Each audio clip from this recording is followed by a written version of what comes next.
Aí sim, alô meu caro Guto Ferreira, seja bem-vindo, Guto, boa tarde. Boa tarde, Elia, boa tarde aos ouvintes da Band, prazer enorme estar voltando a falar com vocês aí.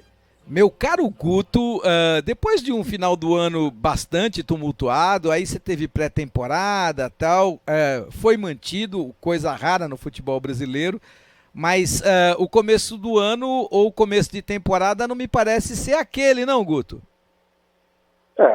Pré-temporada, 15 dias, jogando regionais contra equipes que começaram em dezembro. Perda de pelo menos 6 titulares.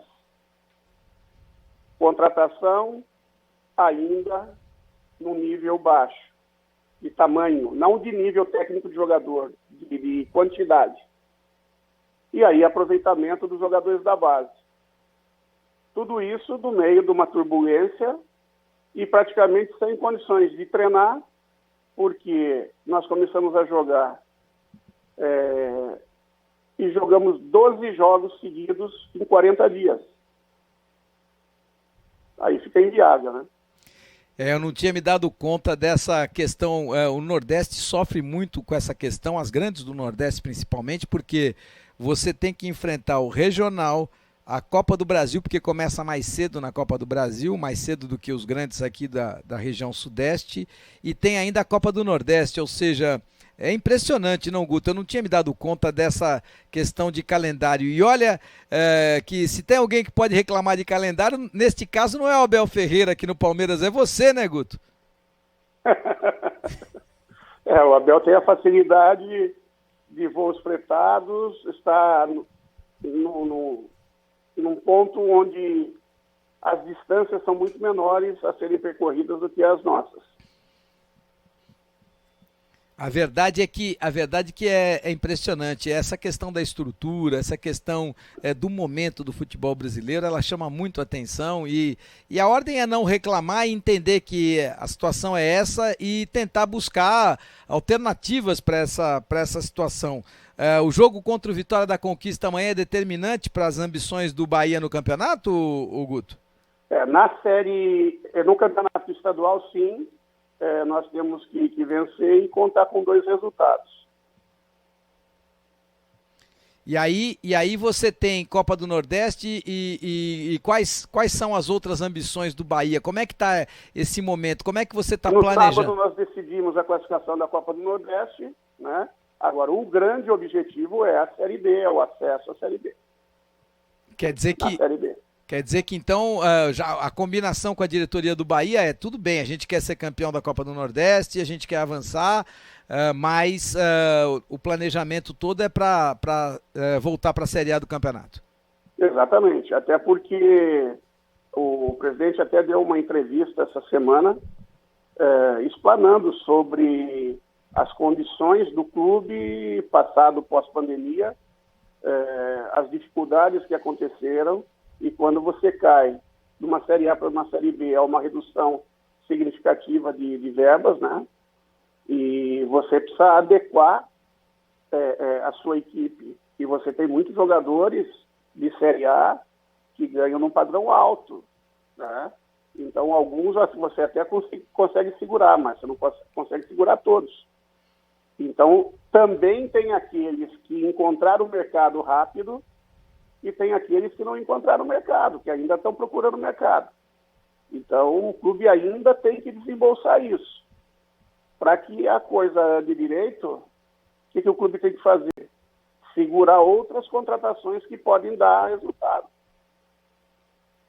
É complicada essa situação porque o orçamento é muito menor na Série B, né? A gente está falando de orçamento aí de 20 milhões para 4 milhões, é pelo menos 5 vezes menor na Série B e tem que viver diante dessa realidade, tem que viver diante dessa circunstância e essa questão dos técnicos estrangeiros também é interessante, né? Você acabou de ver aí no Nordeste, em Pernambuco, o Florentino ser demitido, a gente está vendo o Medina no Internacional de Porto Alegre na corda bamba. Significa que nem tudo que reluz é ouro, Guto? Eu já falei em outras entrevistas para você, né? Que não é o fato de ter na sua certidão de nascimento uma origem que não é do Brasil, que o faz um grande treinador. Né? Eu acho que e muito menos para se fazer resultado. Eu acho que não é o fato de ser português, não é o fato de ser argentino, não é o fato de ser paraguaio, uruguaio, enfim. Não é o fato de ser estrangeiro. Tem que ter competência, tem que ter material em mãos e tem que ter um certo tempo de acordo com o que tem de competência e de material na mão.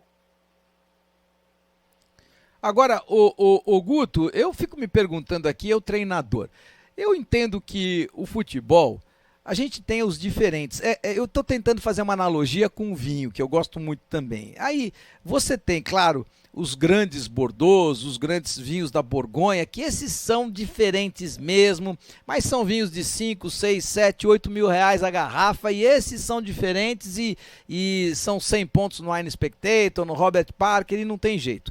Agora, você tem vinho de 200 reais e vinho de 80 reais e de 400 reais que eu não consigo enxergar muito a diferença. E aí vai muito do paladar, vai muito da capacidade de adaptação a um determinado vinhedo, a um determinado tipo de vinho. O jogador me parece ser exatamente a mesma coisa. Os medianos, ô Guto, você tem mediano que ganha 15 mil e tem mediano que ganha 100 mil. Eu estou errado? O pai do analista de desempenho do Bahia aqui é enólogo. E ele fala justamente de vinhos baratíssimos que têm o mesmo sabor, o mesmo paladar, né, de vinhos caríssimos. Né? O jogador passa muito pela fase, pelo nível de confiança. Né? O craque, eu acho que o craque sem trabalho não existe mais. Né? Mesmo o craque, se ele não trabalhar, ele não consegue fazer a diferença. E depois tem os outros que fazem a diferença no aspecto físico, no encaixe dentro da equipe, ele consegue ser uma peça que faz as outras girarem melhor. Né? E aí você vai somando tudo isso aí. O Guto, eu depois de ver o PSG cair diante do Real Madrid, cada vez eu tenho mais certeza de que, claro, o diferente é o diferente, mas ele, para fazer a diferença, ele precisa ter preparo físico, entrega, sangue nos olhos, e que o treinador, ou se você preferir, o time é o espelho do treinador. E aí, se eu sou o dono do PSG, não sei o que você pensa, eu cancelo o voo fretado e quando os caras chegarem no aeroporto, cada um que vá do jeito que quiser para Paris. Porque eu não vou gastar aquela fortuna que eu gasto com Neymar, Messi, Di Maria, Mbappé, e esses caras não terem a entrega que eu espero que eles tenham que ter. Resultado é uma outra coisa, porque também tem um baita time do outro lado. Mas você precisa ter entrega. E eu vi uma tremedeira generalizada por parte do PSG. Você não acha que isso aí é espelho do Pochettino, não, o Guto? Não, eu não acho que é espelho do Pochettino. Você pega a NBA e tem jogadores fantásticos lá e que jogam pelo nome que tem a zelar, pelo status, tá? Independente da equipe, de quanto ganham. O que eles mais aspiram é o show, é vencer. É um jogo extremamente competitivo. Você vê do futebol americano, o Tom Brady, com 44 anos, querendo voltar, por quê? Porque acha que tem ainda condições de contribuir e dar espetáculo. Então, é um cara extremamente competitivo. Com 43 anos, ele foi campeão da NBA por uma equipe que eu acho que nunca tinha ganho. Da NBA não, da NFL. O Tampa Bay Buccaneers. O que eu quero dizer com isso? Mentalidade, cultura, tá? Então, são os altos valores que se recebe que fazem dele um jogador menos competitivo, um atleta menos competitivo. E sim a competitividade dele que o faz ganhar o que ganha. Mas você quer dizer o seguinte... É o inverso da coisa, da mentalidade desses caras. É o inverso. Eu entendo, mas se eu sou o comandante, o Guto, eu vou meter o chicote. Comigo não tem Neymar, não tem Mbappé, não tem Di Maria. Que história? Eu vou chegar no intervalo lá e falar, você tá amarelo por quê? Você tá com medo do quê? Você tá esperando o quê? Ô Leonel, eu não tô entendendo, filho. Nós estamos aqui pra buscar. A bola tá queimando no pé de vocês. O treinador não pode falar assim, ô Guto? O treinador só pode falar isso com o garoto de 19 anos, porque ele não tem peito de falar com o craque. Não, depende muito de cada um, da personalidade, como ele trata cada um, né? Agora, uma coisa é você falar, outra coisa é o cara assimilar. Você tem que achar pontos que desafiem ele, que façam ele entender o momento, que conscientizem ele da importância que ele é para todo o cenário, para todo mundo. Que mais do que dinheiro, mais do que qualquer outra coisa, ele, no status que ele está, ele tem um nome a zelar, ele representa muito mais do que simplesmente um jogador daquela equipe, um craque daquela equipe. Ele representa um nível de importância muito grande, um modelo de superação, uma série de coisas para as crianças, para muitos pais de família, né? Tem todo um contexto para se olhar, para se pensar, para poder, de repente, trabalhar a cabeça desses caras. Mas volto a falar, passa muito pela cultura. Não, passa pela cultura, mas eu acho que passa pela cobrança. Passa pela cobrança do Leonardo, que é diretor e, na minha opinião, tem que ser demitido. Passa pela cobrança do presidente do Nasser Al-Khelaifi, que tem que ser demitido. Porque tem um dono, o Paris Saint-Germain tem um dono, que é o Sheik lá, que investiu quanto o Nasser pediu, ele investiu para trazer Neymar, Mbappé, Messi, manter os jogadores que eles queriam que fossem mantidos. Então eu acho que não tem jeito. Se a gente não tiver custo e benefício na vida, e se as pessoas não entenderem que serão cobradas e precisam ser cobradas, eu não tô aqui para falar, olha, o Neymar ganha muito, o Messi ganha muito. Não, essa não é da minha conta, não sou eu que pago. Mas a cobrança, ela tem que existir. E essa é uma cobrança que tem que existir para o futebol brasileiro também, para o Tite na seleção brasileira, que tem os melhores jogadores do mundo. A seleção brasileira tem que ser favorita sempre. E tem que entrar para a Copa do Mundo sabendo que é favorita. Não for assim, a gente não ia ter jogadores brasileiros espalhados nas mais importantes equipes do mundo e como protagonistas. Então, se a gente não ganha, é porque a culpa é do treinador. Eu estou errado, Guto? Eu acho que você está errado. Por que eu estou errado? Você está errado porque, a partir dessa mentalidade sua, deixou de ser um esporte. Por exemplo, o Manchester United é um baita de uma equipe. Quem ganhou tudo o ano passado lá foi o Chelsea. Porque o treinador do Chelsea é melhor que o treinador do Manchester United. Por isso que o treinador do United caiu e até agora eles não conseguiram encontrar um cara melhor. O Tuchel é o melhor treinador do mundo. Então tá explicado por que o Chelsea é melhor do que o United. Né? Há um ano atrás, o Tuchel também foi demitido do Paris Saint-Germain. Não, ele pediu para sair. Não foi demitido, pediu para sair.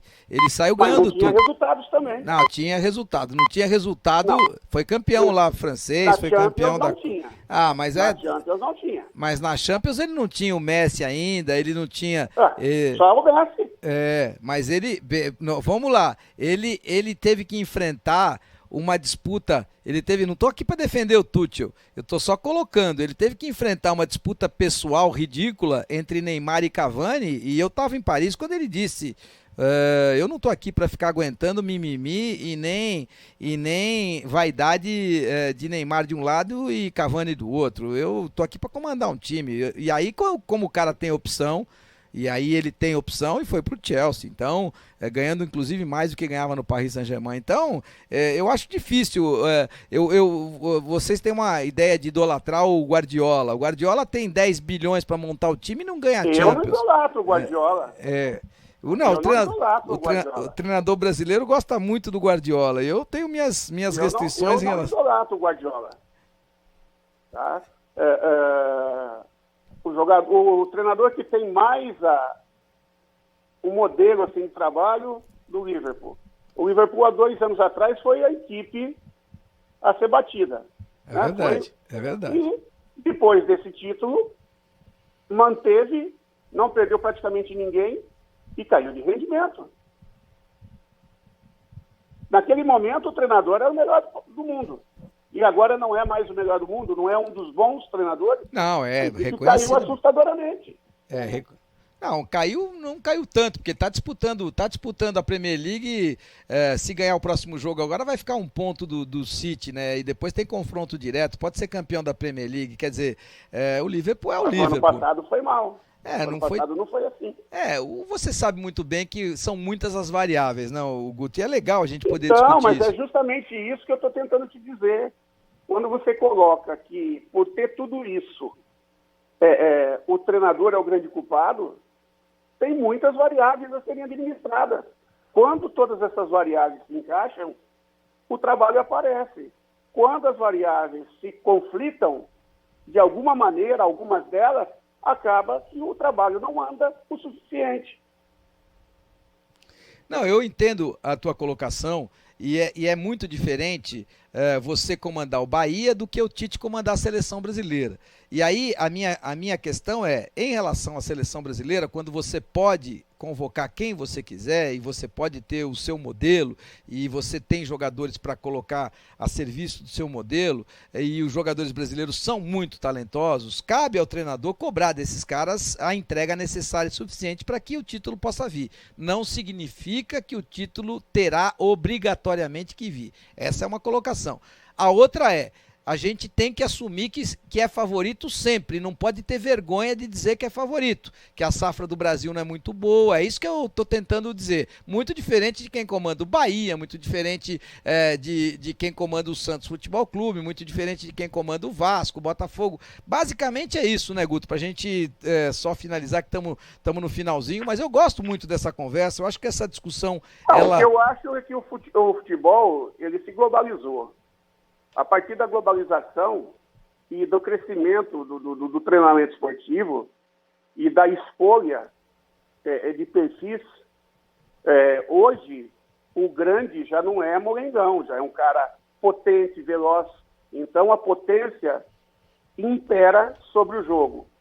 Os espaços, o tamanho não foi diminuído, mas os espaços foram diminuídos pela velocidade de transição dos atletas. Tá?